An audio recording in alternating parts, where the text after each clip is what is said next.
مل جائیے۔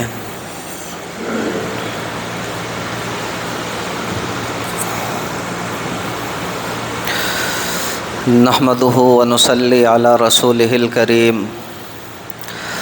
اما بعد فاعوذ باللہ من الشیطان الرجیم، بسم اللہ الرحمن الرحیم۔ والبدن جعلناها لکم من شعائر اللہ لکم فیہا خیر۔ وقال اللہ تبارک وتعالی فی مقام آخر، لن ینال اللہ لحومها ولا دماؤها ولكن يناله التقوى منكم۔ آمنت بالله صدق الله مولانا العظيم وصدق رسوله النبي الكريم ونحن على ذلك من الشاهدين والشاكرين والحمد لله رب العالمين۔ میرے محترم بزرگوں، بھائیوں اور دوستوں، پچھلے ہفتے میں نے آپ کے سامنے عشرہ ذی الحجہ اور اعمال ذی الحجہ سے متعلق چند باتیں رکھی تھی۔ آج بھی دیکھیں اسی عنوان سے متعلق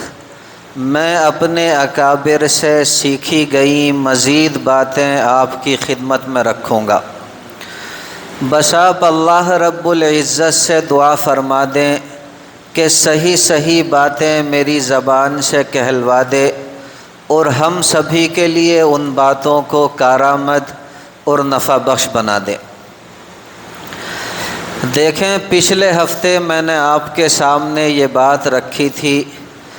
کہ یہ جو ذی الحجہ کے پہلے 9 ایام ہیں، ان میں ایک دن کا روزہ ثواب کے اعتبار سے 1 سال کے روزوں کے برابر ہے۔ اور یہ بتایا تھا کہ ذی الحجہ کی جو پہلی 10 راتیں ہیں، ان 10 راتوں میں ایک رات کی عبادت شب قدر کی عبادت کے برابر ہے۔ اس لیے میرے پیارے بھائیوں، ان ایام کی بھی قدر کریں اور ان راتوں کی بھی قدر کریں۔ اسی طرح میں نے آپ کو بتایا تھا کہ خاص طور پر 9 ذی الحجہ یہ عرفہ کا دن ہے، جس دن اللہ رب العزت نے حجاج کرام کے لیے حج کا سب سے عظیم و شان رکن وقوف عرفہ تجویز فرمایا،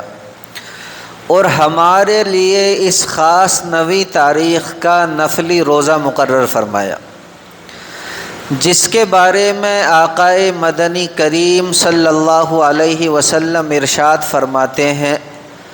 کہ صوم یوم عرفہ احتسب علی اللہ ان یکفر السنۃ التی قبلہ والسنۃ التی بعدہ، کہ جو بندہ عرفہ کے دن یعنی 9 ذی الحجہ کا روزہ رکھ لے تو نبی اکرم صلی اللہ علیہ وسلم ارشاد فرماتے ہیں کہ مجھے اللہ رب العزت کی ذات سے یہ امید ہے کہ اس ایک روزے کی برکت سے اللہ رب العزت 1 سال پہلے اور 1 سال بعد کے گناہوں کو معاف فرما دیں گے۔ اس لیے میرے پیارے بھائیوں، اس روزے کو رکھنے کی بھی کوشش کریں، اللہ رب العزت عمل کی دولت سے مالا مال فرما دے۔ دیکھیں، یہیں سے میں اپنی بات کو آگے بڑھاتا ہوں، بس اللہ رب العزت ہر مومن کو سمجھ کی عمل کی دولت سے مالا مال فرما دے۔ دیکھیں، ان ایام کے اندر ایک تیسرا عمل اور ہے، جس کا نام ہے تکبیر تشریق، جو عرفہ کے دن یعنی 9 ذی الحجہ کی نماز فجر سے شروع ہو کر 13 تاریخ کی عصر تک جاری رہتی ہے۔ اور یہ تکبیر تشریق ہر فرض نماز کے بعد 1 مرتبہ بلند آواز سے پڑھنا واجب ہے۔ وہ تکبیر تشریق یہ ہے: اللہ اکبر، اللہ اکبر، لا الہ الا اللہ، واللہ اکبر، اللہ اکبر، وللہ الحمد۔ مردوں کے لیے اسے درمیانی بلند آواز سے پڑھنا واجب ہے، آہستہ آواز سے پڑھنا خلاف سنت ہے۔ دیکھیں حضرت مفتی شفیع عثمانی نور اللہ مرقدہ فرمایا کرتے تھے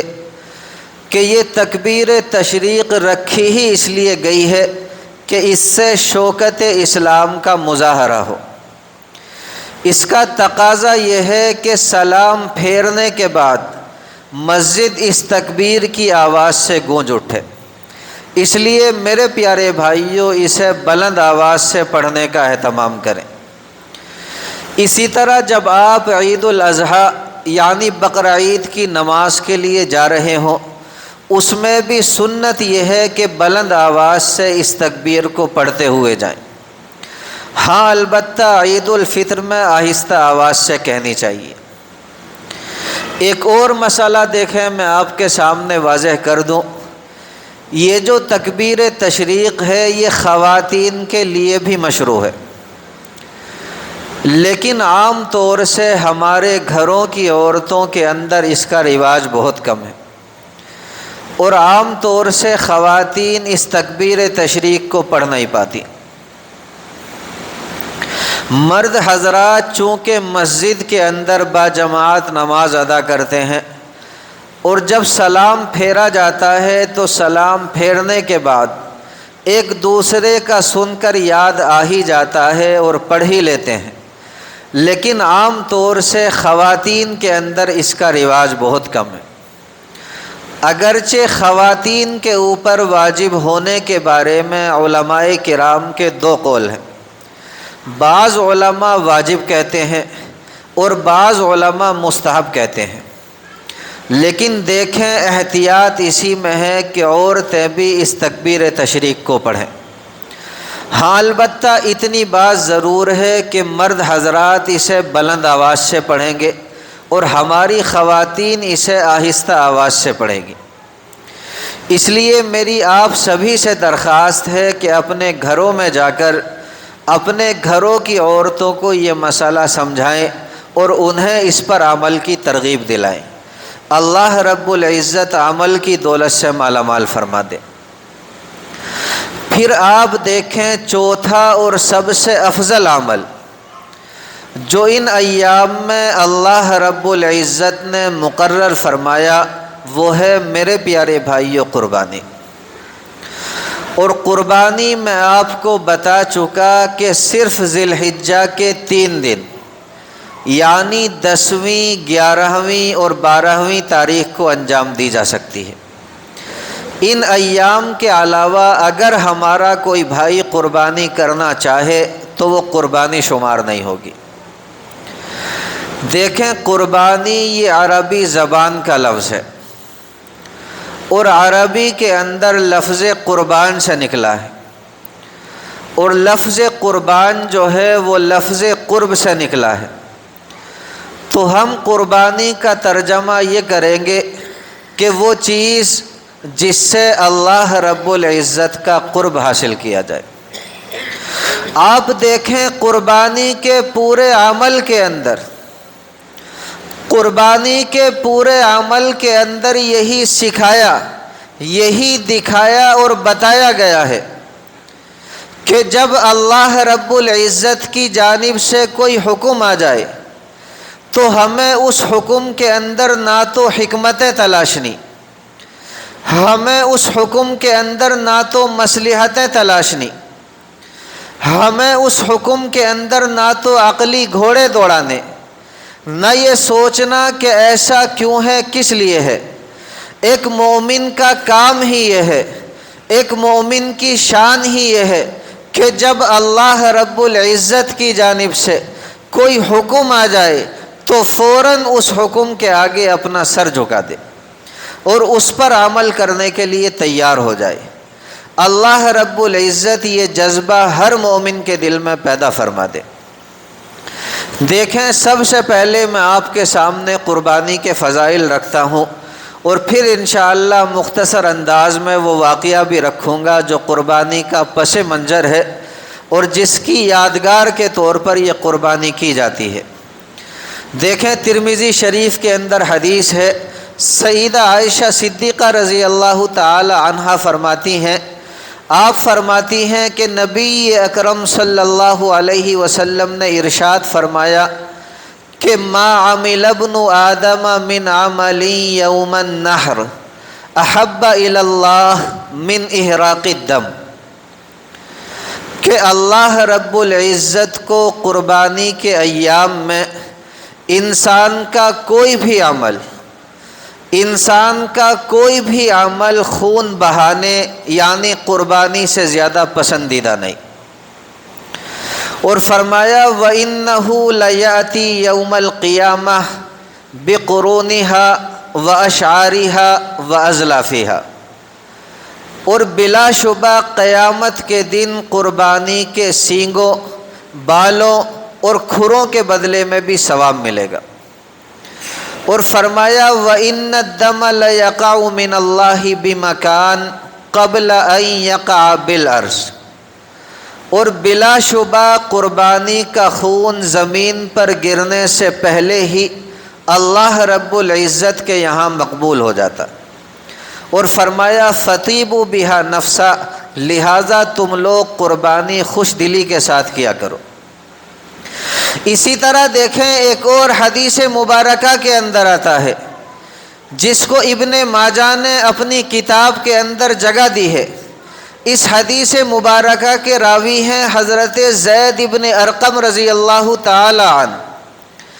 وہ فرماتے ہیں کہ ایک مرتبہ سرکار دو عالم صلی اللہ علیہ وسلم کے اصحاب نے بارگاہ نبوی صلی اللہ علیہ وسلم میں عرض کیا کہ یا رسول اللہ ما هذه الاضاحی، اے نبی اکرم صلی اللہ علیہ وسلم یہ قربانی کیا چیز ہے؟ قال سنت ابیکم ابراہیم علیہ الصلاۃ والسلام، تو نبی اکرم صلی اللہ علیہ وسلم نے ارشاد فرمایا کہ تمہارے باپ حضرت ابراہیم علیہ الصلاۃ والسلام کی سنت، تمہارے باپ حضرت ابراہیم علیہ الصلاۃ والسلام کا طریقہ ہے۔ دیکھیں جب صحابہ کرام نے یہ جملہ سنا کہ ہمارے باپ سیدنا ابراہیم علیہ الصلاۃ والسلام کی سنت ہے، تو صحابہ کرام نے فوراً عرض کیا فما لنا فیہا یا رسول اللہ، کہ اے نبی اکرم صلی اللہ علیہ وسلم اگر سیدنا ابراہیم علیہ الصلاۃ والسلام کی سنت ہے تو یہ بتائیے کہ ہمارے لیے اس میں کیا ہے، یعنی ہمیں اس میں کیا ثواب ملے گا۔ قال بکل شعرۃ حسنہ، نبی اکرم صلی اللہ علیہ وسلم نے ارشاد فرمایا کہ ہر بال کے بدلے ایک نیکی ملے گی۔ دیکھیں جب صحابہ کرام نے یہ جملہ سنا کہ ہر بال کے بدلے ایک نیکی ملے گی تو صحابہ کرام کو بڑا تعجب ہوا کہ بھائی بعض جانور تو ایسے ہوتے ہیں جن کے جسموں پر بال ہوتے ہیں، اور بعض جانور ایسے ہوتے ہیں جن کے جسموں پر اون ہوتی ہے، تو کیا اون میں بھی ہر بال کے بدلے ایک نیکی ملے گی؟ دیکھیں صحابہ کرام نے فوراً عرض کیا کہ فالصوف یا رسول اللہ، اے نبی اکرم صلی اللہ علیہ وسلم اس اون کا کیا معاملہ ہے؟ قال بکل شعرۃ من الصوف حسنہ، تو نبی اکرم صلی اللہ علیہ وسلم نے ارشاد فرمایا کہ اون میں بھی ہر بال کے بدلے ایک نیکی ملے گی۔ یعنی جس طرح جانوروں کے جسموں پر جو بال ہوتے ہیں ہم ان بالوں کو گن نہیں سکتے، ہم ان بالوں کو شمار نہیں کر سکتے، ہم ان بالوں کو گنتی اور تعداد میں نہیں لا سکتے، اسی طرح قربانی کا ثواب بھی اتنی کثرت سے دیا جائے گا، اتنی وافر مقدار میں دیا جائے گا کہ میرے پیارے بھائیوں ہم شمار نہیں کر سکتے، گن نہیں سکتے۔ دیکھیں یہی وجہ ہے کہ سرکار دو عالم صلی اللہ علیہ وسلم نے کبھی قربانی نہیں چھوڑی۔ عبداللہ ابن عمر رضی اللہ تعالی عنہما فرماتے ہیں کہ پیارے آقا صلی اللہ علیہ وسلم نے 10 سال مدینہ منورہ میں قیام فرمایا اور آپ ہر سال قربانی کرتے رہے۔ لیکن میرے عزیز بھائیوں یاد رکھیں جہاں قربانی کرنے کے بے شمار فضائل بیان کیے گئے، وہیں قربانی نہ کرنے پر بڑی ہی سخت ناراضگی کا اظہار بھی فرمایا گیا۔ اور نبی اکرم صلی اللہ علیہ وسلم نے ایسے شخص کے لیے بڑی ہی سخت وعید ارشاد فرمائی جو صاحب استطاعت ہونے کے باوجود قربانی نہ کرے۔ چنانچہ دیکھیں ایک حدیث مبارکہ کے الفاظ ہیں جس کو حاکم نے اپنی کتاب المستدرک کے اندر جگہ دی ہے۔ اس حدیث مبارکہ کے اندر نبی اکرم صلی اللہ علیہ وسلم ارشاد فرماتے ہیں، آپ نے فرمایا کہ من وجد ساعة لأن یضحی، جس بندے کے اندر قربانی کرنے کی گنجائش ہو، طاقت ہو، استطاعت ہو، فلم یضحی، پھر بھی وہ بندہ قربانی نہ کرے، تو نبی اکرم صلی اللہ علیہ وسلم ارشاد فرماتے ہیں، آپ نے فرمایا فلا یحضر مصلانا، ایسا بندہ ہماری عیدگاہ میں نہ آئے۔ لہٰذا یاد رکھیں یہ معاملہ میرے پیارے بھائیوں اتنا معمولی اور آسان نہیں جتنا ہم سمجھتے ہیں کہ قربانی جیسے عظیم فریضے کو واجب ہونے کے باوجود بھی ہم لوگ ٹلاتے رہتے ہیں۔ اس لیے کہتا ہوں میرے عزیز بھائیوں، اگر اللہ رب العزت نے صاحب نصاب بنایا ہے تو قربانی ضرور کرے۔ ایک روایت کے اندر آتا ہے کہ سرکار دو عالم صلی اللہ علیہ وسلم نے ایک مرتبہ 100 اونٹوں کی قربانی دی، جن میں سے 63 اونٹوں کو آپ صلی اللہ علیہ وسلم نے اپنے دست مبارک سے ذبح فرمایا۔ اس سے آپ اندازہ لگا سکتے ہیں کہ قربانی کرنا اللہ جل جلالہ اور پیارے نبی صلی اللہ علیہ وسلم کو کس قدر پسند ہے۔ اللہ رب العزت سمجھ کی عمل کی دولت سے مالا مال فرما دے۔ اب دیکھیں میں بہت ہی مختصر انداز میں آپ کے سامنے وہ واقعہ رکھتا ہوں جو قربانی کا پس منظر ہے اور جس کی یادگار کے طور پر یہ قربانی کی جاتی ہے۔ جتنی توجہ اور دھیان کے ساتھ سنیں گے انشاءاللہ ثم انشاءاللہ ہمارا ایمان تازہ ہوگا اور اللہ رب العزت کے سامنے قربانی دینے کا جذبہ ہمارے دلوں کے اندر پیدا ہوگا۔ دیکھیں بڑی ہی آرزوؤں اور تمنا ہو، بڑی ہی آرزوؤں اور تمنا ہو، یا پھر آپ کہیں کہ بڑی ہی دعاؤں کے بعد ابراہیم علیہ السلام کے یہاں ایک معصوم بچہ پیدا ہوتا ہے، ننھا اسماعیل، جو ابھی سن شعور کو بھی نہیں پہنچا تھا، جو ابھی سمجھداری کی عمر کو نہیں پہنچا تھا، تقریباً جس کی عمر تھی 9 سال، کہ اچانک اللہ رب العزت کی جانب سے ایک آزمائش آتی ہے، ایک ایسی آزمائش جس کا نظارہ چشم فلک نے کبھی نہیں دیکھا تھا۔ ہوتا یہ ہے کہ سیدنا ابراہیم خلیل اللہ علیہ السلام ایک خواب دیکھتے ہیں کہ میں اپنے اسی پیارے بیٹے اسماعیل کو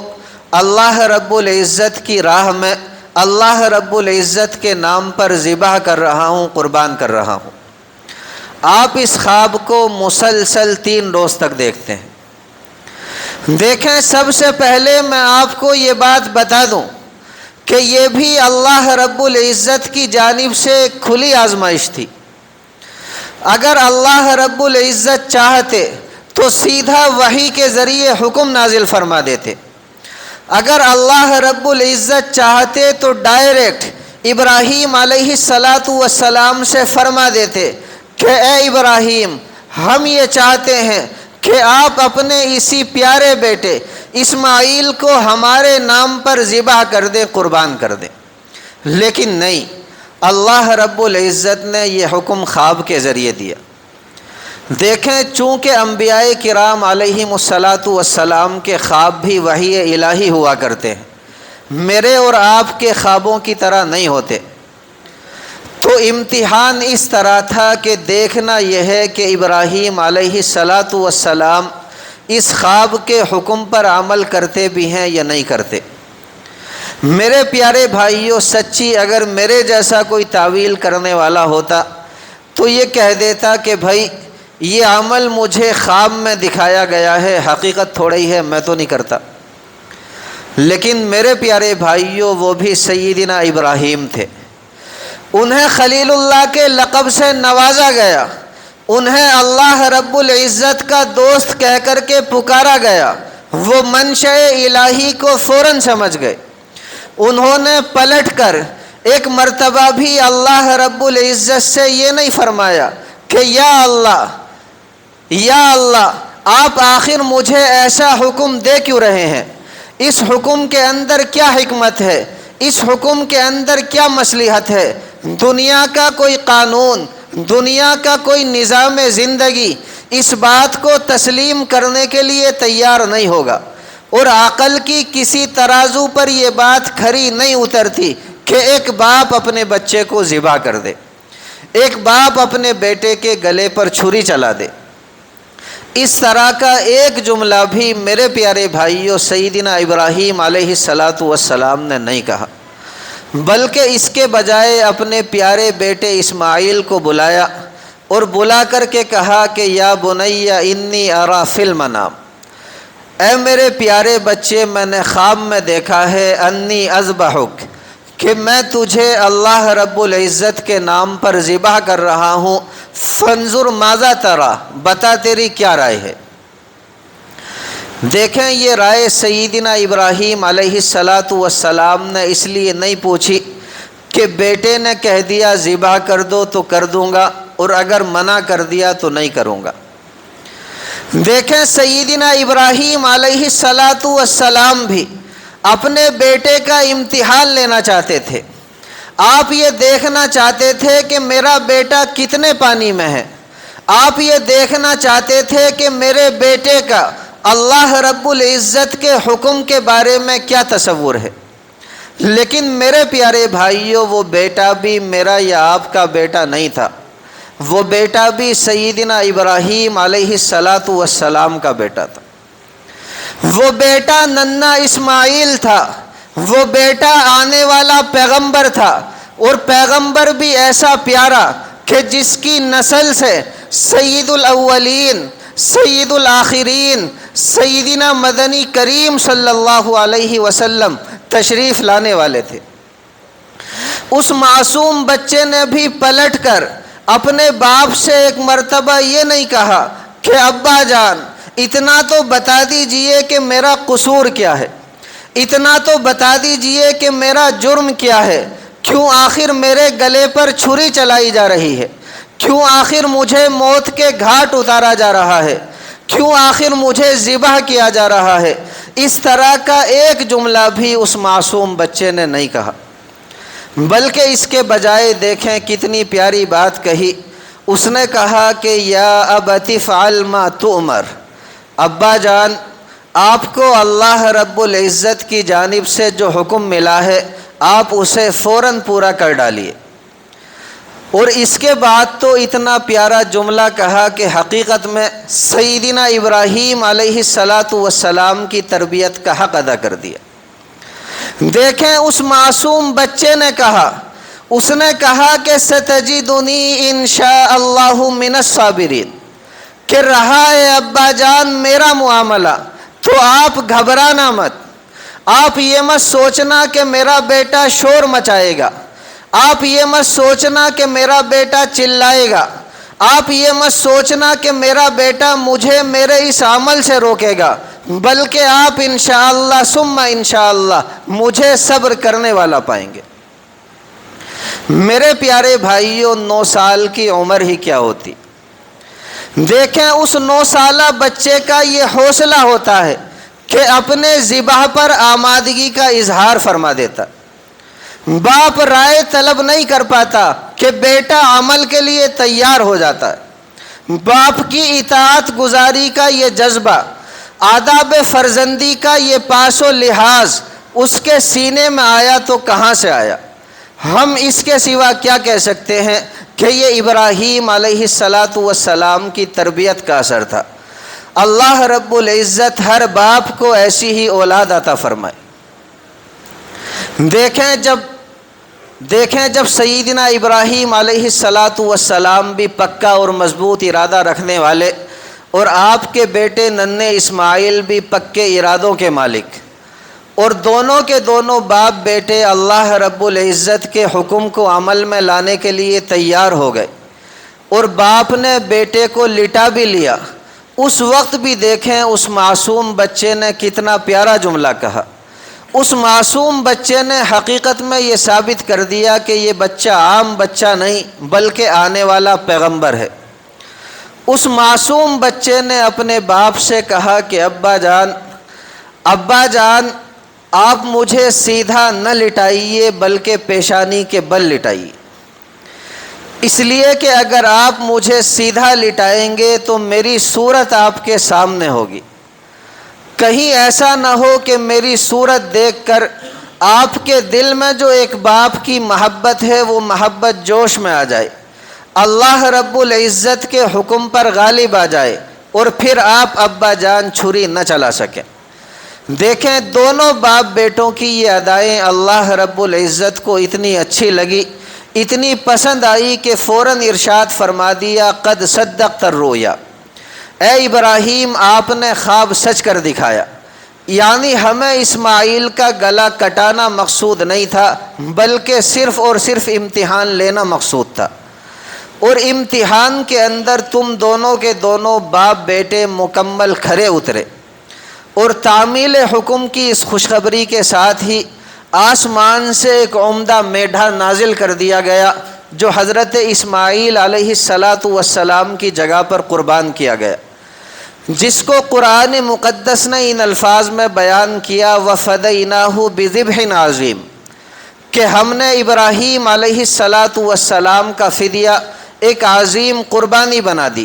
وَتَرَكْنَا عَلَيْهِ فِي الْآخِرِينَ، اور ہم نے اس طریقے کو باقی آنے والے مسلمانوں کے اوپر فرض کر دیا، لازم اور واجب قرار دے دیا۔ دیکھیں میرے پیارے بھائیوں، ہم جتنے بھی مسلمان اس دنیا کے اندر بستے ہیں، چاہے دنیا کے کسی بھی خطے کے اندر بستے ہوں، ہم سب کا یہ عقیدہ ہے اور ہونا بھی چاہیے کہ آگ بے شک جلاتی ہے،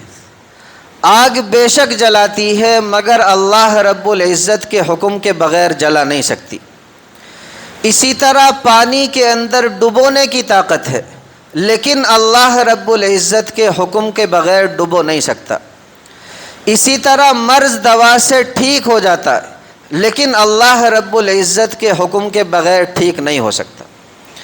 یہاں تک کہ دیکھیں ایک پتا بھی اللہ رب العزت کے حکم کے بغیر نہ ہل سکتا ہے نہ گر سکتا۔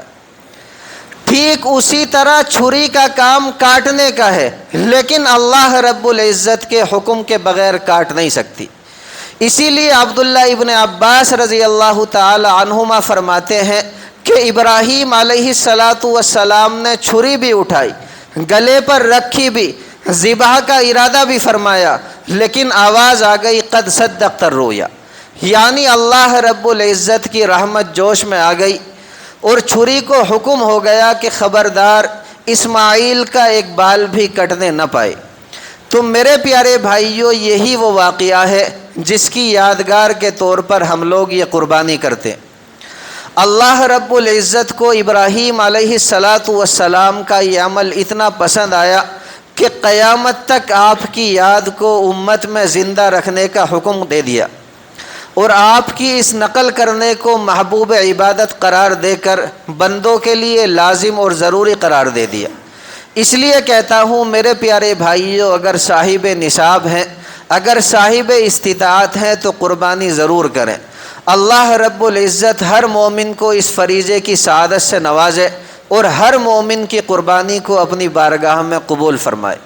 وما علینا الا البلاغ۔ بھائی جنہوں نے سنت نہیں پڑھی وہ